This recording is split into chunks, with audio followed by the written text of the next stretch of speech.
What's going on, y'all? How y'all doing? How y'all doing? Thank y'all for joining me tonight on the post-election debrief. I know it's been a crazy last couple of days since Tuesday 5th, and so wanted to get us together and do a debrief on the election, things that went well, things that didn't go well, and then also being able to figure out how we can move forward. My name is Thierry Tchenko, born and raised in Houston. I also go by Double T like the cattle brand.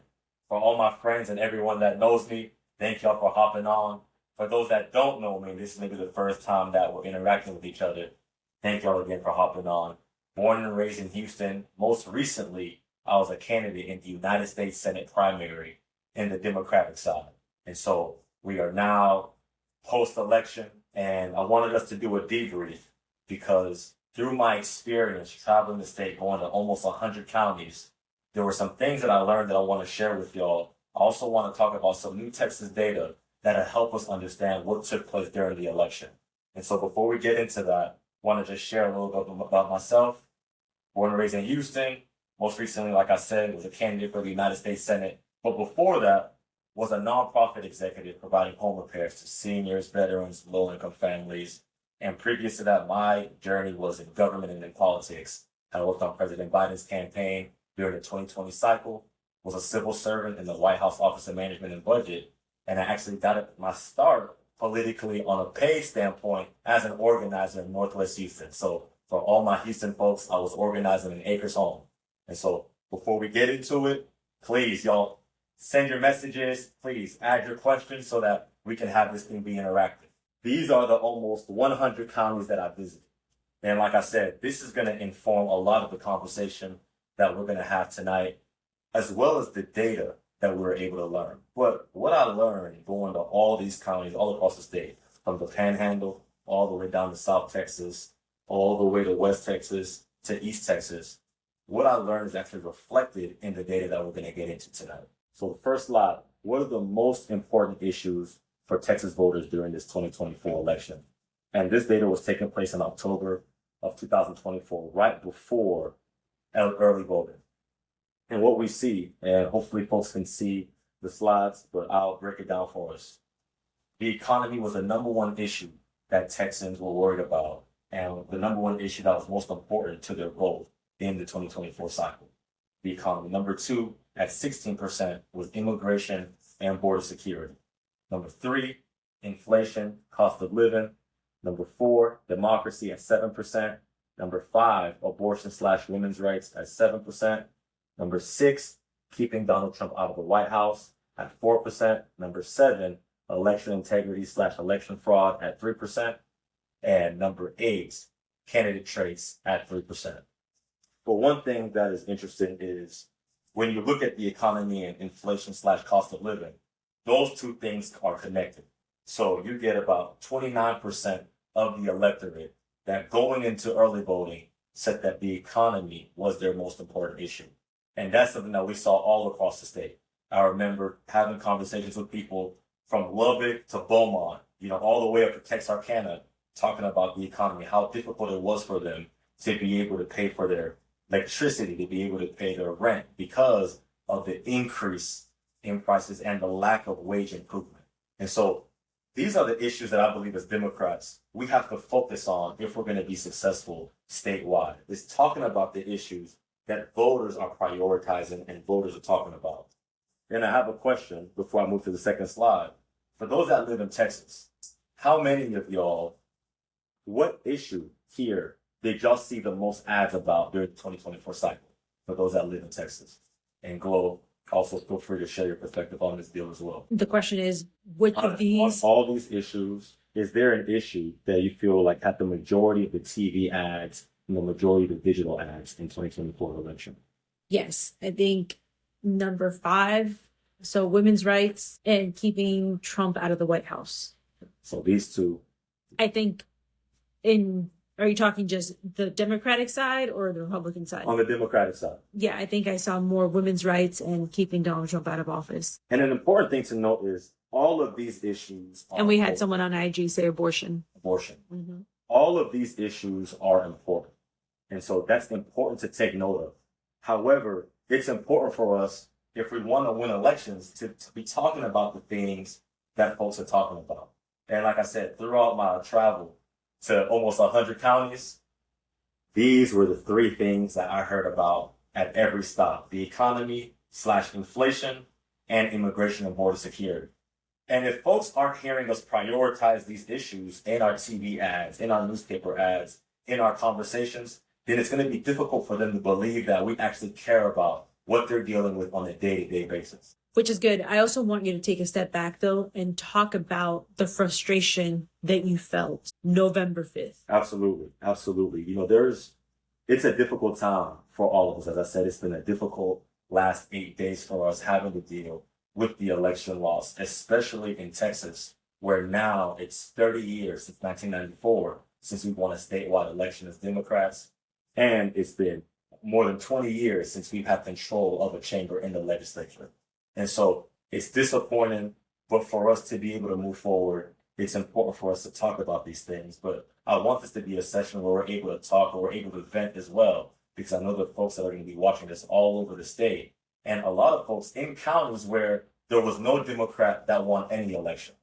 I'm here in Harris County, where we had Democrats win the majority of elections on a county level. And so even though things didn't work out on the national level, even though things didn't work out with Catherine Cole running for railroad commissioner or Colin Allred running for Senate, there's some wins that we got locally. But I know for a lot of y'all watching that are, especially in rural parts of the state, there aren't any of those Democratic wins. And so thank y'all for hopping on, and please allow this to be a venting session, but also ask your questions so that we can work together to figure out how to move forward. What about you? What did you see? On the trail? No, in ads. In ads, I would say that abortion / women's rights was the priority in terms of ads coming from the Democratic side. And when I was talking to folks all across the state, and even most recently in Alief, where one of the neighborhoods that I was raised in Houston, people would tell me, Thierry, we're not hearing Democrats talk enough about issues that everyday folks are going through. And so that's something that, as I mentioned, all of these individual issues are important. But for us to be able to get the electorate to know that we care about them, we have to be prioritizing our talking points on the main issues that they're going into elections caring about. Go to the next slide. Socioeconomic demographics. So by income in the state of Texas, for folks that make less than $100,000 a year, Donald Trump won their vote 50% to Kamala Harris's 46%. To those that make more than $100,000 a year, Kamala Harris won their vote with 51% to Donald Trump's 46%. And this slide is actually one of the slides that disappointed me the most, because I became a Democrat at an early age because I felt that the Democratic Party was fighting for everyday folks. And I even got my start as a volunteer for Barack Obama's campaign in 2008. And it was because I felt like the Democratic Party was speaking to the issues that were going on in my life and in my community. So for now, Donald Trump to be winning the votes of folks that make less than $100,000 a year, I think that's indicative of, in Texas, people feeling like the Democratic Party isn't talking about and isn't connecting with folks that are just everyday folks that make less than $100,000 a year. You can think about someone like your mom. I think about my mom, who has an LVN certificate, but is in this bracket, makes less than $100,000 a year, doesn't have health insurance. And if she misses a paycheck, she then has to worry about, okay, is rent going to be paid? Is the electricity bill going to be paid? Though there are millions of people in the state, that's actually the majority of the state that is in that bucket. And so that's something that is dear to my heart. And so when I look at these statistics, it really makes me think through how can we get better in this area? Because when I became a Democrat at 13 years old, it was flipped. Democrats were winning folks that were making less than $100,000 a year. And I believe that we can have a vision as Democrats that connects with anyone of any single socioeconomic criteria. However, I became a Democrat because I wanted to make sure that lower to middle income families were taken care of. Education demographics. And the slide states, what best describes your education? So we see here, never attended college. Which best describes? Which best describes your education? So we have never attended college. The Republican Party in Texas won that at a 63% clip. attended college but received no degree, Republicans won that at 58%. Associate's degree, Republicans won that at 53%. A bachelor's degree, Democrats won that at 51%. An advanced degree after a bachelor's degree, Democrats won that at 53%. And now this last question of what was the last grade of school you completed? If you're a college graduate in the state of Texas, Democrats won that at 52%. And if you don't have a college degree, Republicans won that at 57%.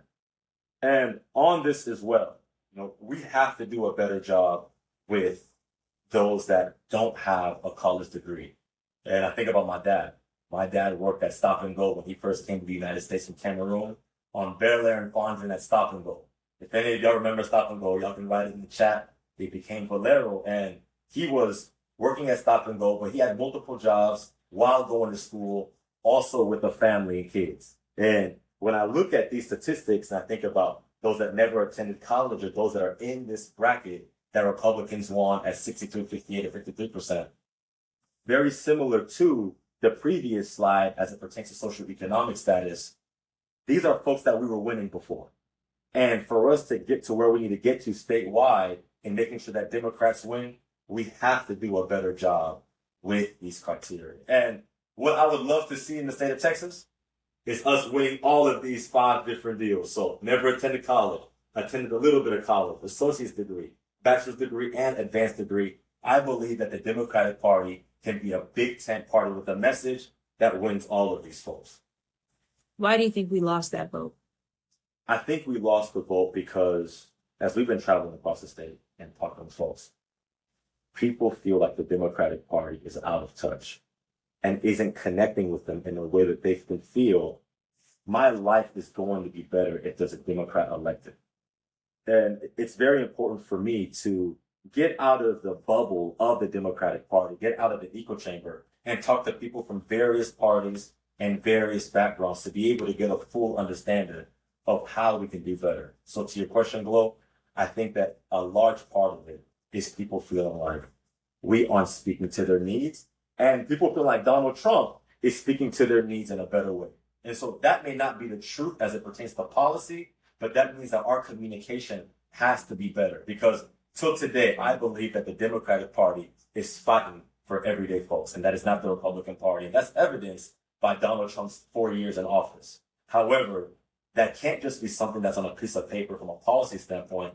We have to communicate that to Texans all across the state. Racial and gender demographics. And so we have it split of sex by race. White men, Republicans won that at a 66% clip. White women, Republicans won that at a 58% clip. Black men, Democrats won that at 79%. Black women, Democrats won that at 87%. Latino men, Republicans won that at 62%. Latino women, Democrats won that at 55%. And all other races, Republicans won that at 57%. And earlier on in the conversation, I talked about how I believe the Democratic Party can have a message for everyone.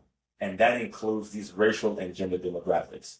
Whenever I traveled across the state to almost 100 counties, there were things that I saw in common with almost every Texan that I talked to. It was, I want to be able to pay my rent and mortgage and be comfortable. I want to be able to have health insurance so that if something bad happens, I can go to the hospital and not have to worry about a $30,000 or $40,000 bill. I want to make sure that our public education system is strong. These were things that I was hearing from folks all across these different demographics. And so it's important for us, if we're going to win, to be able to have a message that is able to connect with these different demographics. And I believe that starts on having a vision that people can listen to the Democratic Party and say, my life is going to be better in these practical ways if I vote for a Democrat. What do you say to us Democrats that feel discouraged because we felt like Donald Trump spoke so negatively about some of these groups? And you're seeing, let's say, 62% of Latino men that voted for Donald Trump. And so how do you keep us encouraged? I think... And I'm not making it about not making it about like white men, white women, black men, like how do you keep all of us encouraged? what I would say is continue on doing the work. We cannot let one election loss deflate us. We cannot let even not winning for the last 30 years in Texas statewide deflate us. We have to continue on fighting. We have to have these conversations to understand, okay, this is the data from 2024. How do we ensure that in 2026, in 2028, that this data looks different? Because it's possible. It's possible for us to win these groups so that we have a Democrat representing us in the legislature and have control of the legislature and have Democrats representing us statewide. And so I'll say that this is a very important part of the conversation, is us first understanding where did we go wrong? Where are our gaps so that we can fix those gaps heading into 2026? And hopefully there are some county chairs on the call. I really appreciate y'all, the SDEC members, county chairs, precinct chairs, all the folks that are in communities figuring out ways to be able to get people to go out and vote and sharing the message of the party. Please do not be discouraged, because we need y'all to be able to win statewide. So I would say, please do not get discouraged. Please do not say, you know what, this is the end for me working in party politics. Please continue on staying involved. Age demographics. So we have, in which age group are you? We have 18 to 25, Republicans won that at 54% clip. 25 to 29, Democrats won that at 55%. 30 to 39, Republicans won that at 56%. 40 to 49, Republicans won that at 49%. 50 to 64, Republicans won that at 54%. And 65 and over, Republicans won that at 55%. And this one, I'm turning 30 in a couple of days, and this one right here frustrates me a little bit. It gets me a little disappointed because, like I said, I became a Democrat at 13 years old. And which one is that one? Sorry. This is 18 to 25, 18 to 24. I became a Democrat at 13 years old. And so when I became a Democrat, that wasn't too far away from this 18 to 24 demographic. And to see that 54% of the state believes that the Republican Party is best for them, then the Democratic Party is something that was, again, wasn't the way that it was whenever I joined the party. But number two, we have to do a better job of messaging to folks all across the state. I think there's an assumption that we made going into this election cycle that young voters are going to vote for Democrats, no problem. That's something that's locked in. But the numbers show otherwise. The numbers show that Republicans are getting young folks to believe in them. And so we have to have a strategy that focuses on all of these different age demographics to ensure that they're able to know that if you vote for a Democrat, your life will be better than voting for a Republican. Well, what are your thoughts on this age group? Yeah, I think it's so interesting to me to see the age group that Democrats won. And I was wondering, what was it about 25 to 29 that swung that way by 11%? So it's just something super interesting. And yeah, I think you're right. People that I talked to when we were on the road, I felt like automatically assumed that the young people, college age kids, were going to go Democrat for sure. There was no doubt about it. And some of them did, right? 42%. So what was that about the difference, that 12% that made them go to the Republican Party more than the Democratic Party? What did they see in the Republican Party in Texas that they said, you know what, that's the group that we want? To your question and your comment, there's something that I want to speak to, even with this demographic, and where I think as a party we can do better. Outlets like Joe Rogan, those are things that we should be engaging in as well. There is no platform that we should say, well, we're not going to go talk to those folks, because those are voters. In Texas, you have men and women that get to vote of all ages, and we have a message that can be attractive to each one of these age demographics. So the socioeconomic demographics that I talked about, to the racial and gender demographics, we have a message that can cater to those folks, that can be attractive. But we have to do the hard work of engaging in those spaces and not assuming that, well, Joe Rogan is a Republican outlet, we shouldn't go talk to Joe Rogan. Or Theo Vaughn is a Republican outlet, we shouldn't go talk to Theo Vaughn. we should be going and talking to all these outlets. And so moving forward for the next election cycle, that is something that is going to be a priority for me, is going and talking to different outlets, to different spaces. I remember when I was in San Angelo during the campaign, I went to San Angelo Live in San Angelo, and folks were like, Thierry, why are you going and talking to San Angelo Live? That's a Republican. And I told them, he's a Texan. The people that watch him are Texans. We can talk about issues that are attractive to folks all across the state. In San Angelo, vouchers is a huge deal, school vouchers.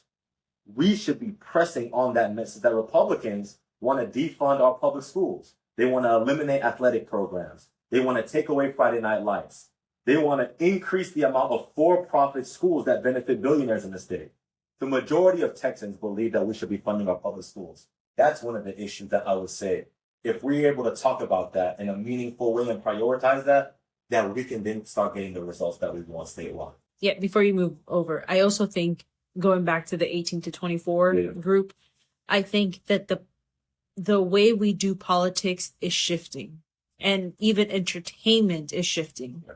I think about I don't know what they're called, and you'll have to help me out, but the people that go on, that have like they're just streaming. Yeah.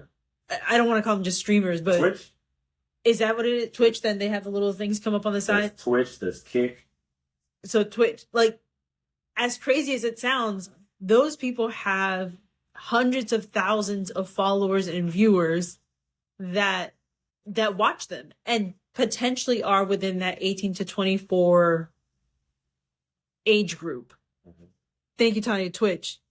The 18 to 24 age group. Yeah. Because I think, again, politics, the way we do politics is changing. Yeah. And being able to target that group and not just assume, oh, they're going to be here on Twitter or Instagram or Facebook. It's expanding how you can reach them. Especially, that's all across the board, but especially for men. Especially for men, we have to start having these conversations on a number of different outlets that men are watching. And so, I look at this demographic and I just think about where we're at with men. So here, 66% of white men. Black men, we have 20%. And so we trended to the right.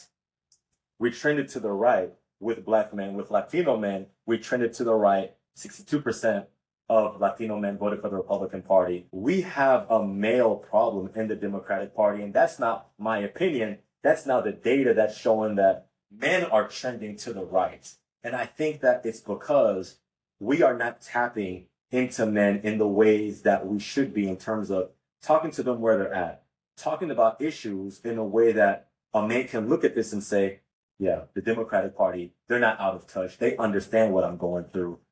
They get that I'm also a valued population in the country. And so, I went backwards, but I wanted to make sure to highlight that we have to do a better job with men in our state, especially for us to be able to do well politically. We have voting for or voting against. What is your vote for president mainly for your candidate? 57% of Republicans said that they were voting for their candidate. Democrats, 41% of Democrats said they were voting for their candidate on the presidential level, against their opponent. Democrats, 54% were saying that they were voting against their opponent. Republicans, 44% of Republicans were saying they were voting against their opponent. I believe in a politics of having people vote for someone instead of voting against someone. So I want to see this number a lot higher for Democrats. I want it to be at 60, 70, 80%. Ideally, I'd love for it to be at 100%, where folks are saying, I'm voting for someone instead of voting against someone. And I can understand, Donald Trump was the candidate that many folks were voting against, and that makes sense from a Democratic standpoint. However, I think that can also be indicative, and I don't want to focus on a specific candidate. I just want to talk broadly about a vision. Are Democrats in the state of Texas providing a vision for the majority of Texans to say, I believe in that. I'm going to vote for the Democrat because they have a positive vision for my life, and I know how they can practically help me. And I think the numbers show that that was not the case in 2024 in this presidential election. And so moving forward, it's important for us to have a positive vision that is clearly outlining how we're going to make people's lives better. Do you think that's reflected in the messaging that we had, not across the board on the campaign for president, but did we spend too much time talking about how bad Donald Trump was? I think we did. And at the barbershop, my barber Mark would say, Democrats, all y'all are talking about is how bad Trump is. But how about yourselves? Tell me why y'all are good. Tell me why I should be voting for you. And some people may say, well, Thierry, I saw a whole bunch of things that said why Democrats were good. But I don't believe that that was getting all the way down to the everyday person in communities. I believe the everyday person in communities was saying, Democrats believe that Donald Trump is really bad, but they're not telling us why we should vote for them. Yeah, it answers my question. And I also think it plays into the idea that people were voting for the Republican candidate. Right. Here in Harris County, it was raining on election day. I'm not trying to go outside and get wet and, deal with that, the mugginess, all of that. So I know a lot of people potentially stayed home because it's not worth it to go through that hassle. And so, but Republicans came out for their candidate.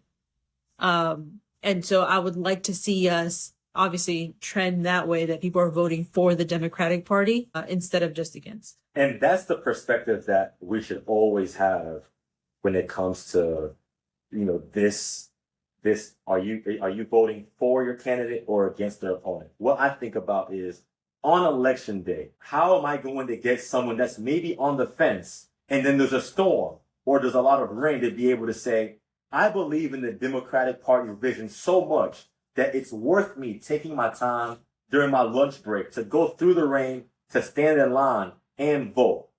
That's the person that we need to be thinking about, is how are we giving people hope to be able to go through things that may be difficult. Maybe it's tough on election day to be able to go and vote. Maybe there's a lot of traffic right outside of your workplace. But because this is so important, because you're voting for something, you're willing to go through that so that you have a better life. Now we are at Q&A. What's really interesting to me is that 65 and over category that voted for the Republican Party here in Texas. When we were on the campaign and we met a lot of people that were either at that age or getting up there, and we talked to them about what they were concerned about, which ties back to the first slide about the economy being an issue, is I lived on a fixed income. That's right. And how my things are going up, right? My electricity bill is going up, my water bill is going up. I may not be able to afford the things that I used to be able to afford with my fixed income. I don't think the Republican Party is looking out for those people, but yet they still convince them 55 to 44 that that was the best party for them. That's right. I remember two conversations, one in Graham, Texas, and one here in Houston, where both ladies told me, I'm on a fixed income, I'm getting Social Security, but my utility bills are going through the roof. And it's harder now to make that dollar stretch.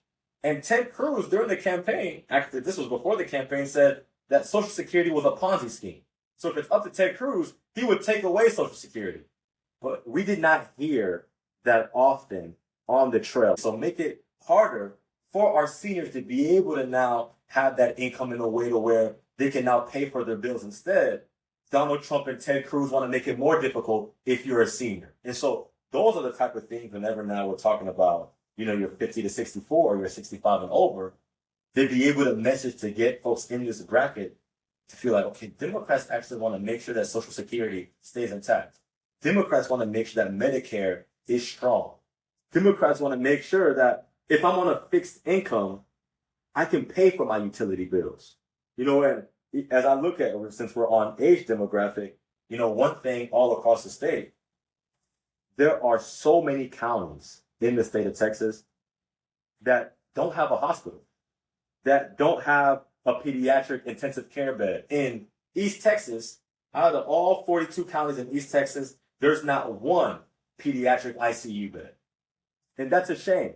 And with Republicans in office, especially statewide, it's been under their watch for the last 20 years in the legislature, and statewide, it's been for the last 30. We have to highlight that in those key ways, they are not meeting the mark. They're not meeting the needs of Texans. And Democrats are providing a vision of where if you live in a rural county, you shouldn't have to drive an hour and 30 minutes to your closest hospital. If you live in a rural county, your public education system should be funded because in the majority of counties in Texas, there's not a private school. There is not a charter school. So you close down the school district is actually the biggest employer in many of these counties as well. And so we have to talk about those things that people are prioritizing if we expect them to come out and vote for us during election season. Yeah. One question. What should national/Texas Democratic leadership be doing over the next 2 years to prepare for 26 and 28? It's a really good question. To go back, I'm going to touch on a couple of slides. But I think one of the things that we should be doing, it starts, in my opinion, with doing this. What we're doing tonight as we're interacting, as we're asking each other questions, this is the first thing that we should do, is have an understanding of where we went wrong. I think the first step in being able to fix a problem is understanding that you have a problem in the first place. And so being able to have these conversations, being able to look at, okay, what are the demographics that we usually win? We usually win the lower to middle income family. Now we're losing that. We usually win folks that aren't college educated. Now we're losing that in Texas. We have to have a real conversation about these things. Even when I go to men, we have trended right in these areas. And I actually believe from a statewide perspective, we trended right in all of these categories. But as it pertains to men, that was a wider margin.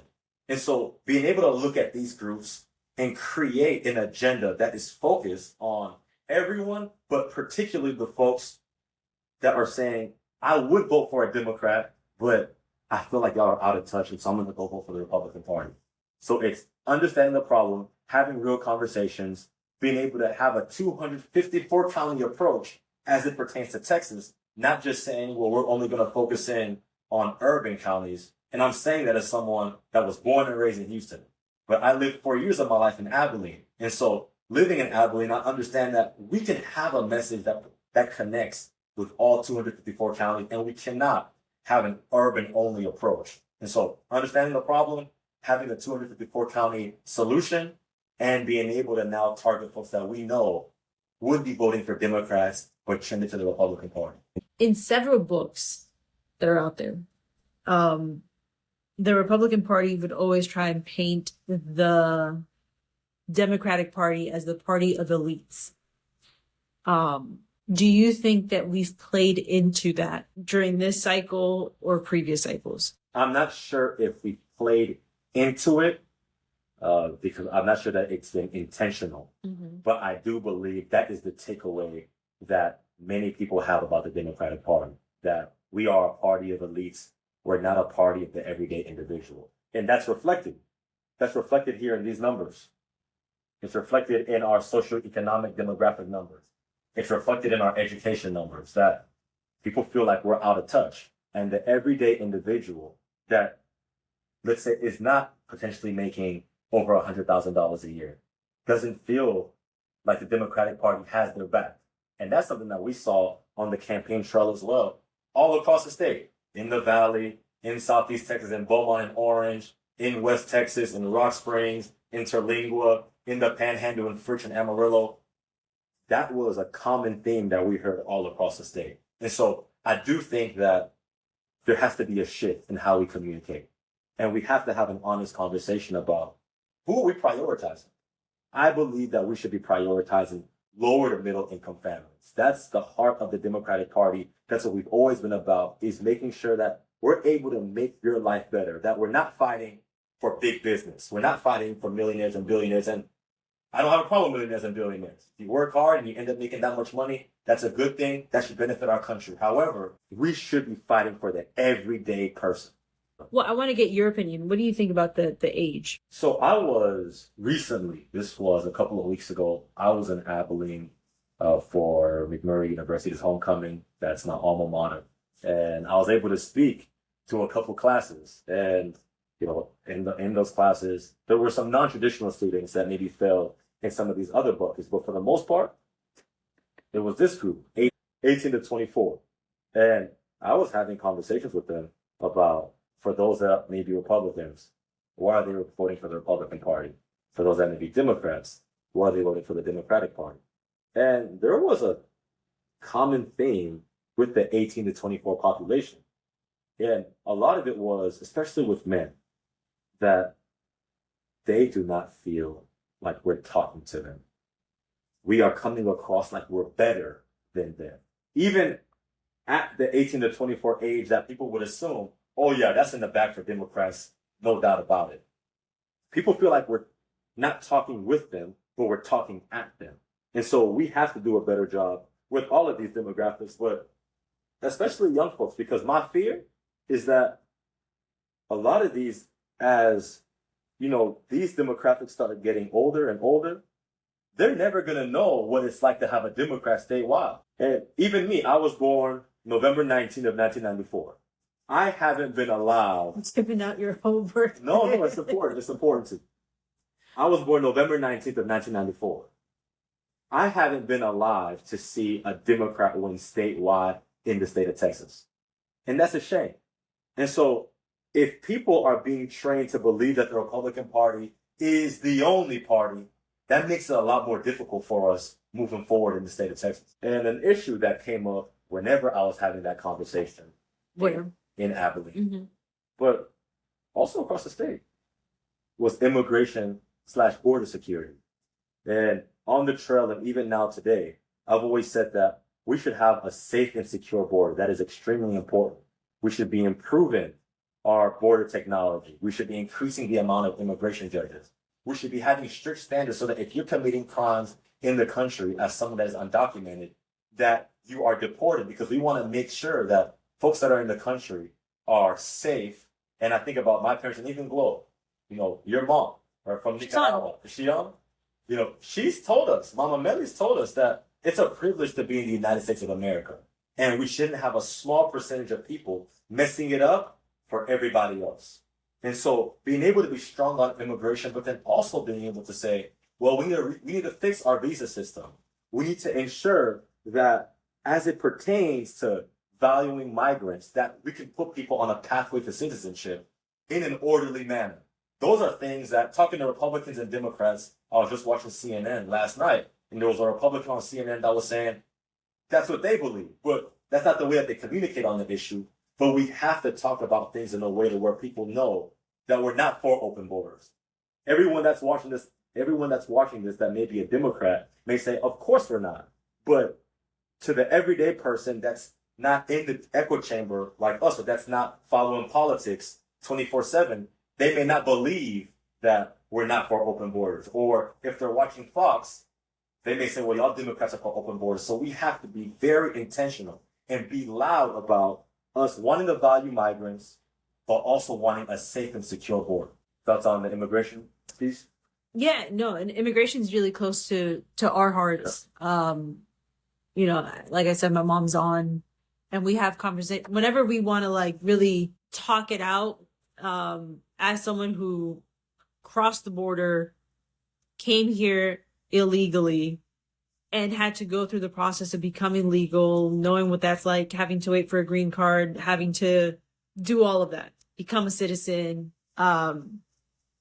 My mom, she's not on board with just saying, the idea that we're just let everyone in, there's no vetting process, that's not realistic. But I think we should be doing a better job at talking about that. We have to do a better job at talking about that. So that's one of the most important issues that is relevant. As I mentioned before, talking about healthcare, talking about premiums going through the roof. Obamacare was good, but premiums are getting higher and higher every year. How are we talking about healthcare and health insurance in a way to where the everyday Texan across the state can believe that, okay, they actually care about me not having a hospital in my county, or me having to drive an hour and a half to get to the nearest hospital? In my opinion, one of the solutions that we should be championing is community healthcare, which is you may live in a county that doesn't have a hospital or cannot weather the cost of putting in place a county hospital, but there are doctors and there are nurse practitioners in place in that county that can tend to your needs, especially from a preventative standpoint. Those are ways of being able to fill the gap of, okay, maybe we don't have a hospital in your county, but there's a solution that we can find to ensure that you can get the healthcare that you need, especially from a preventative standpoint. Yeah, and I also think it's about messaging too. I think we were in potentially Rock Springs and we were talking about when Obamacare was rolling out. They had like a town meeting or a meeting and people were killing them. Obamacare is the worst thing that's ever happened to us. Like, we hate it. Like, we don't want it. But now a lot of those same folks that hated the idea of Obamacare are benefiting from it because they may have pre-existing conditions. Things were too expensive on their own. And so I think it's also a matter of messaging and how we're communicating to people, like you said at the top. Yeah. How is this going to make your life better? And really drawing that line for them instead of just throwing this idea of this plan with no way of telling them, showing like, this is how it's going to make your life better. Absolutely.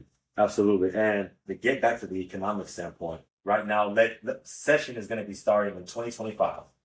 And there are conversations about a Republican speaker. And I came out yesterday saying that Democrats should not be voting for a Republican speaker. And I gave 5 reasons why, and I'll list those out for you real quick.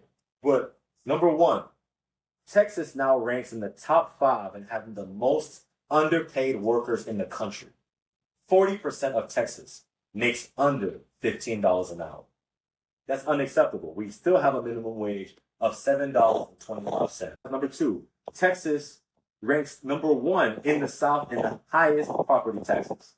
Property taxes belong to something that folks are talking to us a lot about on the campaign trail.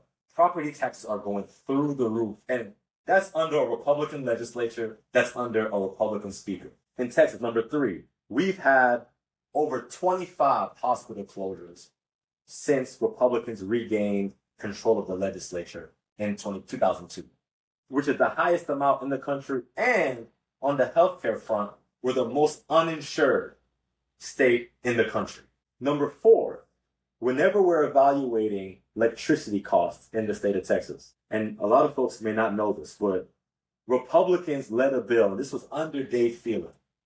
Republicans led a bill that actually allowed utility companies to increase your electricity bills more times in a year than before. So before it used to be, they could advocate for a one-time increase in your electricity bill.